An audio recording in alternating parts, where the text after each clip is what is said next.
ഇഷ് എൻ്റെ മരപ്പൊട്ടൻ ഫസലേ, ഇങ്ങനെ കിടന്ന് ഭ്രാന്തെടുക്കാണ്ടിക്ക്. അനക്കിതിനെപ്പറ്റി 5 പൈസന്റെ വിവരമില്ലാന്ന് എൻ്റെ ഈ വർത്താനത്ത് മനസ്സിലാവും.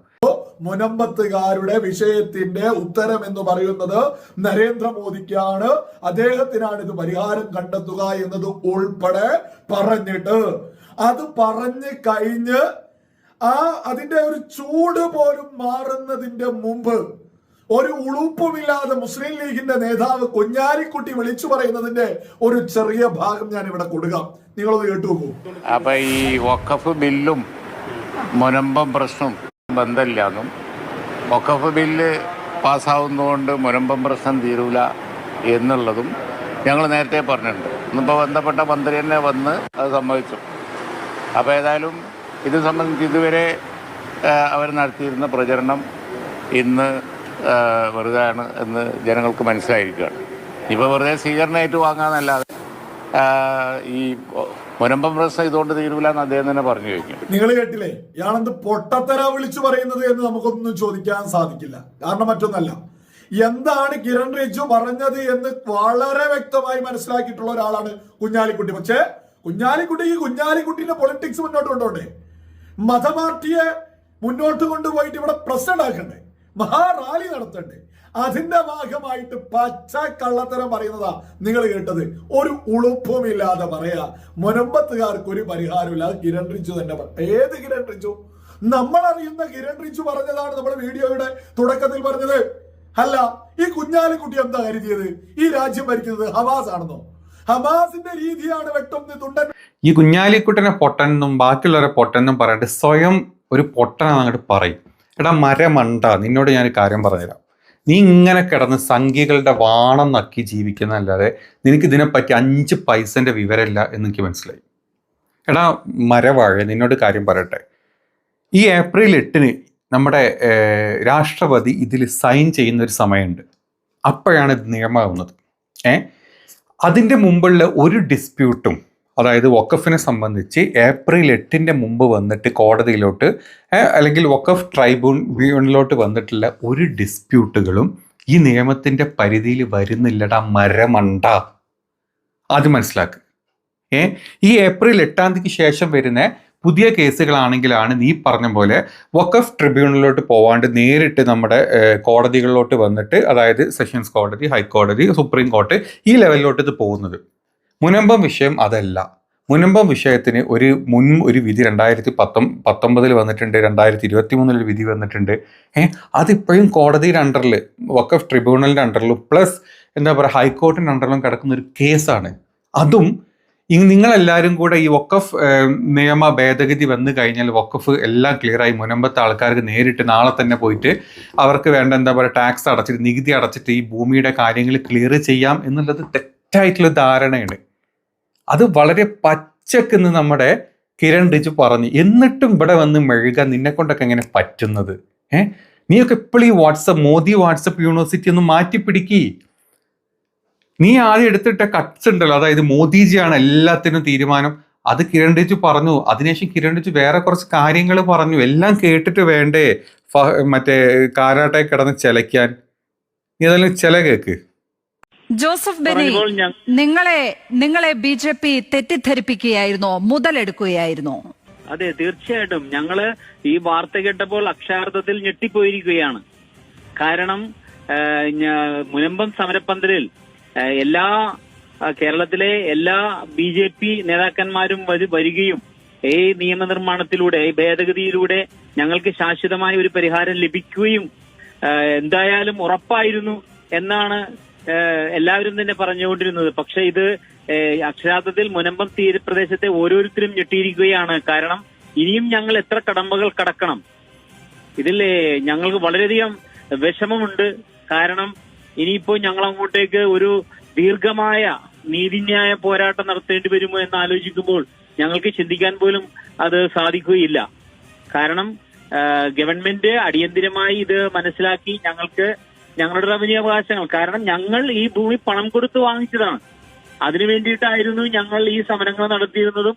മുനമ്പം തീരപ്രദേശത്തേക്ക് എല്ലാ ബി.ജെ.പി. നേതാക്കന്മാർ വന്നപ്പോഴും ഞങ്ങൾ കോൺഗ്രസുകാരെയും അതേപോലെ CPM-കാരെയും ഞങ്ങള് അവിടെ വരുന്നതിനോട് ശക്തമായ രീതിയിലുള്ള എതിർപ്പുകൾ പ്രകടിപ്പിച്ചിരുന്നു മുൻപത്തെ ഓരോ ജനങ്ങളും. ഈ നിയമ ഭേദഗതിയിലൂടെ ഞങ്ങൾക്ക് ശാശ്വതമായ ഒരു പരിഹാരം ലഭിക്കുമെന്നാണ് ഞങ്ങൾ വിചാരിച്ചുകൊണ്ടിരുന്നത്. പക്ഷെ ഇപ്പോൾ ഇതിൽ നിന്നും വ്യത്യസ്തമായി. നീ കേട്ടടാ മരപ്പൊട്ട, അതായത് ഈ മുനമ്പം സമരസമിതി കൺവീനർ ആയിട്ടുള്ള ജോസഫ് ബെന്നി പുള്ളി പറഞ്ഞിട്ടുള്ള കാര്യമാണിത്.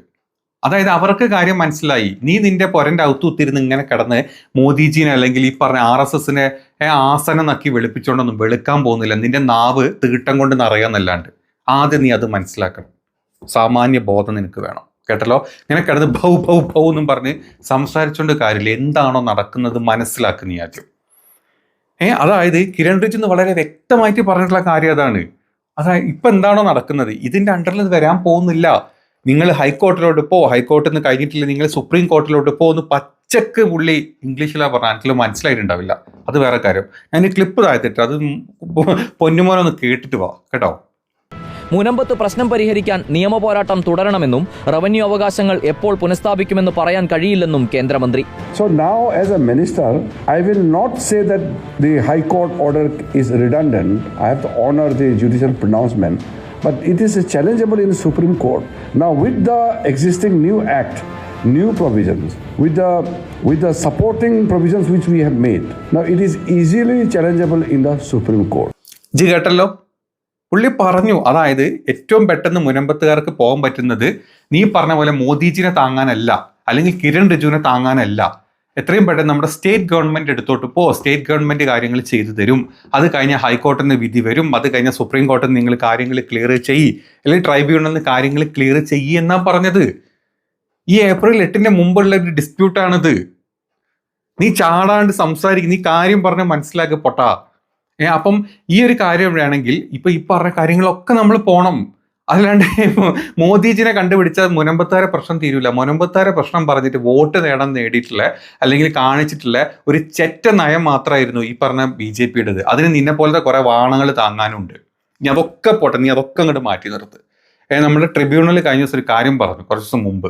അതായത് 1954-55 സമയത്ത് ഫസ്റ്റ് അമെൻമെന്റ് വരുന്ന സമയത്തും അത് കഴിഞ്ഞ് 1995 ഈ അമെൻമെന്റ് തിരിച്ചെഴുതുന്ന സമയത്തും ഈ സമയത്തൊക്കെ നമ്മുടെ ഈ വഖഫിന്റെ ഒരു രജിസ്റ്റർ ഉണ്ട്. അതായത് ഭൂമി വിവരണ പട്ടികകളുടെ രജിസ്റ്ററിൽ ഈ പറഞ്ഞ മുനമ്പത്തുള്ള ഒരു 404-405 ഏക്കറോളം സ്ഥലം രജിസ്റ്റർ ചെയ്തിട്ടില്ല.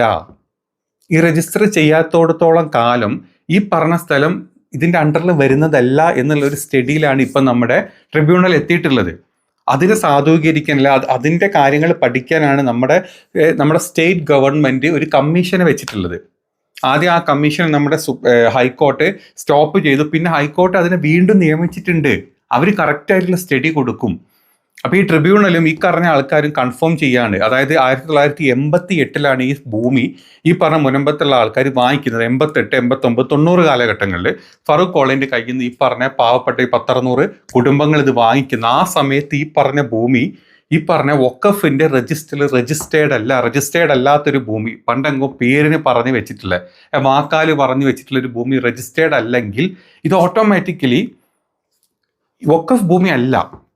പക്ഷെ ആരെങ്കിലും എന്തെങ്കിലും പറഞ്ഞ് ഉന്നയിച്ച് വന്നിട്ടുണ്ടെങ്കിൽ ട്രിബ്യൂണൽ അത് പരിശോധിച്ച് ട്രിബ്യൂണൽ വരെ എന്ന് പറഞ്ഞു കഴിഞ്ഞു ഇത് വഖഫ് ഭൂമി അല്ല, രജിസ്റ്ററിൽ ഇല്ല. അപ്പോൾ ഓട്ടോമാറ്റിക്കലി ഇതിന്റെ അവസാന ശാശ്വതമായിട്ടുള്ള പരിഹാരം പറയാൻ പോകുന്നത് ഈ പറഞ്ഞ ട്രിബ്യൂണൽ തന്നെയാണ്. അല്ലാണ്ട് കേന്ദ്രമന്ത്രി റിജു അല്ലെങ്കിൽ മോദിജി അങ്ങ് അവിടെ കുത്തിയിട്ട് ഗുജറാത്തിൽ കുറിക്കുന്നതല്ല അതിനുള്ള ഉത്തരം. ട്രിബ്യൂണൽ അതിൻ്റെ ഉത്തരം പറയും. ഇനിയും അതിന് വല്ലതും ഉണ്ടെങ്കിൽ അത് നെക്സ്റ്റ് ലെവലിലോട്ട് ഹൈക്കോർട്ടിലോട്ട് പോകും, അല്ലെങ്കിൽ സുപ്രീം കോർട്ടിലോ വേറെ എവിടെയെങ്കിലും പോയി കഴിഞ്ഞാൽ ഈ പറഞ്ഞ പാവപ്പെട്ട ആൾക്കാർക്ക് ആ ഭൂമി കിട്ടും. ഇവിടെ BJPന്റെ ഒരു വാണ പരിപാടികളും നടന്നിട്ടില്ല.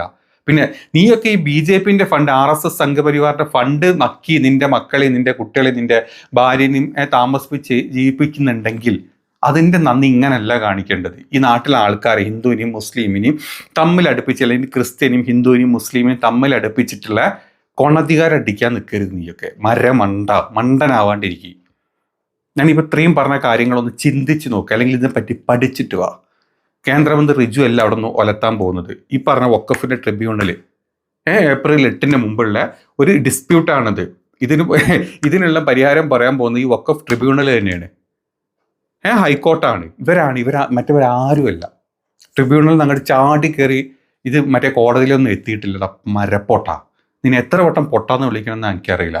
ഈ പാവം സംഖ്യകളെ പറ്റിക്കാനേ നിന്നെ കൊണ്ട് പറ്റുള്ളൂ. പിന്നെ ഈ പറഞ്ഞ ട്രിബ്യൂണൽ ഇങ്ങനെ ഒരു കണ്ടെത്തിയിട്ടുണ്ടെങ്കിൽ ഈ പറഞ്ഞ ഭൂമി 1988 ഇത് വാങ്ങിക്കുന്ന സമയത്ത് പൈസ കൊടുത്ത് ഈ പാവപ്പെട്ട 600 കുടുംബത്തിലെ ആൾക്കാർ ഈ പൈസ കൊടുത്ത് ആ ഭൂമി വാങ്ങിച്ചിട്ടുണ്ടെങ്കിൽ ആ സമയത്ത് ഇതിൻ്റെ അടിയാധാരം പട്ടയും അടിയാധാരവും വഖഫിലല്ല എന്ന് അവർ കണ്ടെത്തി കഴിഞ്ഞിട്ടുണ്ട്. ഓട്ടോമാറ്റിക്കലി ഇതിൻ്റെ ട്രിബ്യൂണലിന് ഇതിൻ്റെ വിധി വരാൻ പോകുന്നത് ഈ പാവപ്പെട്ട ആൾക്കാർക്ക് ആ ഭൂമി തിരിച്ചു കൊടുക്കുക എന്നുള്ളത് തന്നെയാണ്. അവിടെ വഖഫും വരുന്നില്ല, ഒന്നും വരുന്നില്ല. ആ കൺഫ്യൂഷൻ അവിടെ തീരും. ഇവിടെ ഒരു കേന്ദ്രമന്ത്രിയും ഒരു മനുഷ്യനും ഇവിടെ ഇടപെടുന്നില്ല. നീ കുഞ്ഞാലിക്കുട്ടനെ പൊട്ട, മറ്റവനെ പൊട്ട, അവനെ പൊട്ട എന്നൊക്കെ വിളിക്കുന്ന സമയത്ത് സ്വയം പൊട്ടനല്ല മരവാഴയാണ്. പാപ്പ പണ്ട് കുത്തിയ സമയം കൊണ്ട് വല്ല വാഴ വെച്ചിരുന്നെങ്കിൽ ഇതുപോലത്തെ വാഴത്തരങ്ങൾ പറയാൻ നീ ഉണ്ടാവില്ലായിരുന്നു ചിന്തിച്ചാൽ മതി. ഏറ്റവും ബേസിക് ആയിട്ട് കേട്ടോടാ മരപ്പൊട്ട.